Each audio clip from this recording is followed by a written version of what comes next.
सा झटपट से तैयार होने वाला हमने बनाया है भुना हुआ गोश्त, जो कि आप बनाएंगे खाएंगे सिर्फ और सिर्फ 10 से 12 मिनट में तो आपको आ जाएगा मज़ा। बहुत ही टेस्टी, बहुत ही ज़बरदस्त सा, बहुत ही आसान, बच्चे भी बना लें। तो अगर आप मेरे चैनल पर नए हैं तो कर लीजिएगा मेरे चैनल को सब्सक्राइब, लाइक और शेयर कीजिएगा ज़रूर अपने फैमिली फ्रेंड्स के साथ। और अगर आए आपको मेरी रेसिपी पसंद तो चलते हैं रेसिपी की तरफ।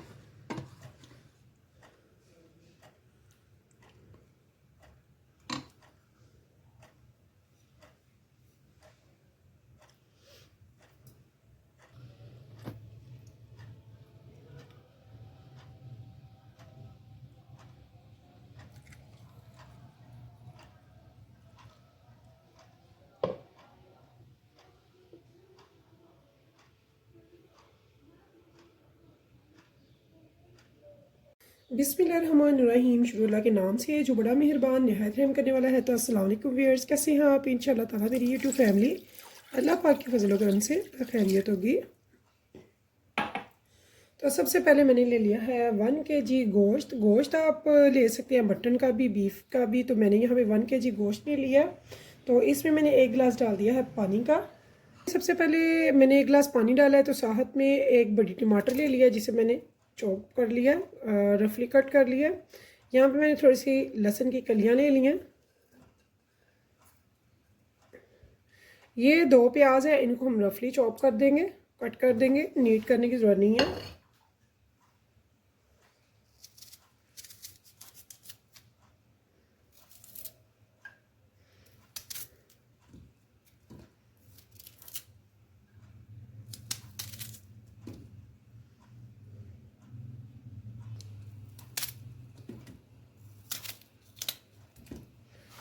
तो यहाँ पे अब थोड़ी सी हम ले लेंगे ग्रीन चिलीज़।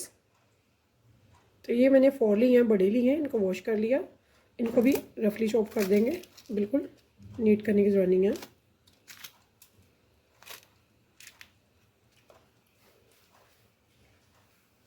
हम डाल रहे हैं नमक डाल रहे हैं 1/2 टेबल स्पून। तो यहाँ पे ये हमने स्पाइसेस जस्ट फॉर डालने हैं। इसके बाद हमने इसको लगानी है लीड। तो इसे हम लगा रहे हैं प्रेशर कुकर थोड़ी देर के लिए, उसके बाद हम इसकी करेंगे बनाई। तो चलते हैं आगे। बहुत ही ज़बरदस्त सा मज़ेदार सा बनाएंगे आज भुना हुआ गोश्त। चाहे तो आप इसे रस्मी सा कर लें, चाहे तो आप इसे भुना रखें, जैसी आपकी चॉइस है। बहुत मज़े का बनेगा, झटपट बनेगा। तो चलते हैं, लीड लगाते हैं इसे।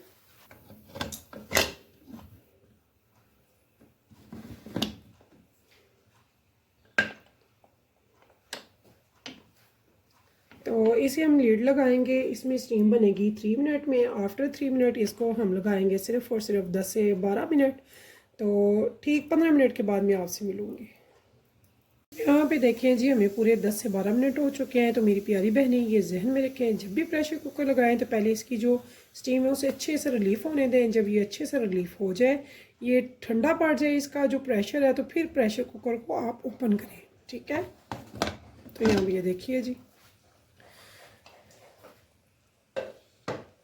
तो यहाँ पे अगर आप ले रहे हैं बीफ, तो बीफ को अपने इस टाइम पे रखना है 20 से 22 मिनट। और मैंने लिया है अगर मटन, तो फिर यहाँ पे आप मटन को लगाएंगे 10 से 12 मिनट। तो यहाँ पे ये देखें, हमने इसे फुल टेंडर नहीं किया है। यहाँ पे हमने इसे चेक करना है और भुनाई करनी है। तो मैंने जो गोश्त लिया है वो बोन वाला है। तो ये माशाल्लाह से टेंडर काफ़ी हद तक हो चुका हुआ है। अब हमने क्या करना है, हम इसको, ये जो पानी है इसको बिल्कुल सुखा लेना हाई फ्लेम करके, ताकि ये ड्राई हो जाए।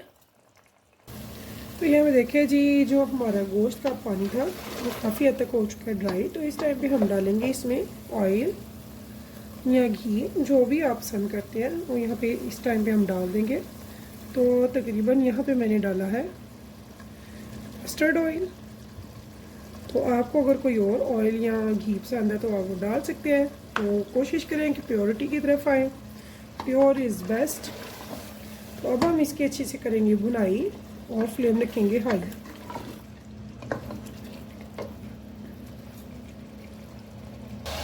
अब भुनाई के दौरान हम इसमें डालेंगे स्पाइसेस। तो 1 टीस्पून मैंने डाला है रेड चिली पाउडर, 1 टीस्पून मैंने यहाँ पे डाला है भुना कुटा ज़ीरा,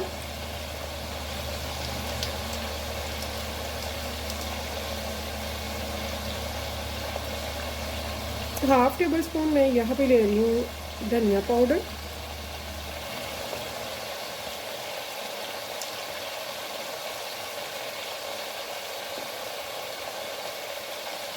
हाफ़ टी स्पून यहाँ पे मैं ले रही हूँ हल्दी पाउडर,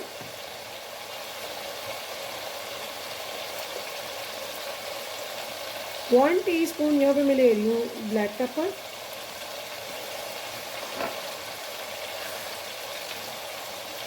अब इसकी अच्छी से करेंगे भुनाई ताकि इन मसालों का जो कच्चापन है वो ख़त्म हो जाए।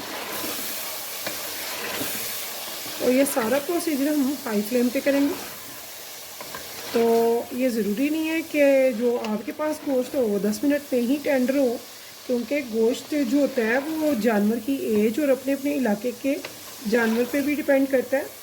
मे भी अगर जानवर छोटी एज का है, छोटा है, तो वो उसका इतना गोश्त नरम होता है कि उसे विसल लगाने की ज़रूरत ही नहीं पड़ती, वैसे ही चंद मिनटों में वो टेंडर हो जाता है। तो ये आप एहतियात रखिएगा।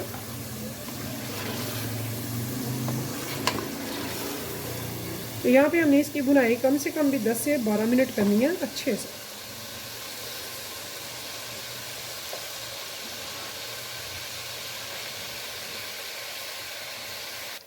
तो यहाँ देखिए वर्ड्स हमारा गोश्त है बहुत ही अच्छे से बुनाई हो चुकी है, मसालों का कच्चापन ख़त्म हो चुका है। यहाँ पे हम ले लेंगे एक प्याली भर के दही की। दही को मैंने अच्छे से फेंट लिया हुआ है।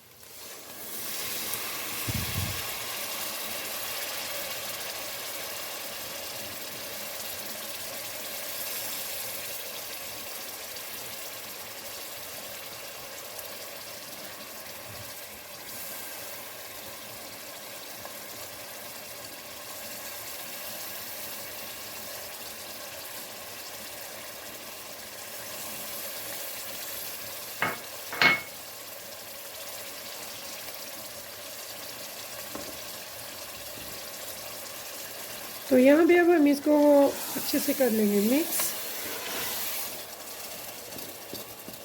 तो इसको अब हम रखेंगे दम पे सिर्फ 5 मिनट के लिए, और हमारा जो गोश्त है भुना हुआ वो हो जाता है रेडी। क्योंकि अगर आप बिल्कुल ड्राई रखते हैं तो फिर खाने का मज़ा नहीं आता, बाइट के साथ मज़ा नहीं आता सालन लगाने का। तो इसलिए अगर आपको पसंद है मेरी रेसिपी तो प्लीज़ मेरे चैनल को लाइक कीजिएगा, सब्सक्राइब कीजिएगा और कीजिएगा शेयर अपनी फैमिली फ्रेंड के साथ।